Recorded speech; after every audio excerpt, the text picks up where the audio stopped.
உலகமே உங்களுடைய பலவீனத்தை சொல்லும் போது, உலகமே உங்களுடைய விழுகையை சொல்லும் போது, உலகமே நீங்க செஞ்ச தப்ப முன்னாடி நிறுத்தும் போது, கர்த்தர் மட்டும் இன்றைக்கு கிருபையாய் வாக்கு கொடுக்கிறார்.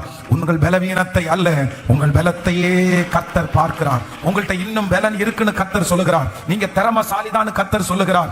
உலகத்துல இருக்கிற பல மனிதர்கள் உங்களுடைய பலவீனத்தை சொல்லி சொல்லி சொல்லி உங்க மனதை ரொம்ப உடைச்சிருக்கலாம். இந்த சத்தத்தை கேட்கிற யாரோ ஒருத்தர் வந்திருக்கலாம், பாஸ்டர் அப்படிதான் எல்லாம் ரிஜெக்ட் பண்றது, அப்படிதான் என்ன ரிஜெக்ட் பண்றாங்க, என்னுடைய பலவீனத்தை சொல்றாங்க, ஆனா அதுக்கு நான் எந்த விதத்திலும் காரணம் இல்ல, சூழ்நிலை தான் காரணம். நான் அப்படி பேசுறதுக்கு சூழ்நிலை தான் காரணம், நான் அப்படி நடந்துக்கிறதுக்கு சூழ்நிலை தான் காரணம். ஆனா எல்லாரும் இப்ப என்ன பண்றாங்கன்னா, அதை சொல்லி சொல்லியே என்ன வருத்தப்படுத்துறாங்க, அதை சொல்லி சொல்லியே என் பிள்ளைய கஷ்டப்படுத்துறாங்க, அந்த வார்த்தையை சொல்லி சொல்லி என் மனசை நோகடிக்கிறாங்க.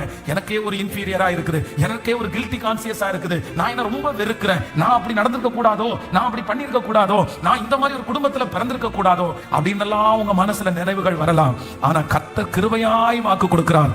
உலகம் உங்களை பலவீனமாய் பார்க்கும் போது, கட்டின மனைவி பலவீனமாய் பார்க்கும்போது, கணவன் உங்களை பலவீனமாய் பார்க்கும்போது, சொந்த தகப்பனும் தாயும் சுத்தி இருக்கிறவர்களும் ஒரு வித்தியாசமான பேரோடு உங்களை தொடர்பு கொள்ளும் போது, கர்த்தர் வாக்கு கொடுக்கிறார். உங்கள் பலவீனத்தை அல்ல, நீங்கள் வந்த பின்னணியை அல்ல, நீங்க எங்கிருந்து வந்தீர்கள் என்று அல்ல, உங்களுக்கு என்ன இருக்கு என்று அல்ல, கர்த்தர் உங்கள் பலத்தையே பார்க்கிறார். கர்த்தர் சொல்லுகிறார், உனக்குள்ளே பராக்கிரமம் இருக்கிறது, உனக்குள்ளே வல்லமை இருக்கிறது, நீ சோர்ந்து போகாதே, நீ மனம் தளராதே மகளே, மகனே நீ மனம் தளராதே. உங்களுக்கு ஒரு ஸ்பெஷல் டேலண்ட கர்த்தர் வச்சிருக்கிறாரு, ஒரு ஸ்பெஷல் அனாயிண்டிங் கர்த்தர் வச்சிருக்கிறாரு. நீ வித்தியாசமாய் வேறு பிரிக்கப்பட்ட பிள்ளை, உன் மேல ஆண்டவர் வச்சிருக்கிற நோக்கம் ரொம்ப பெருசு.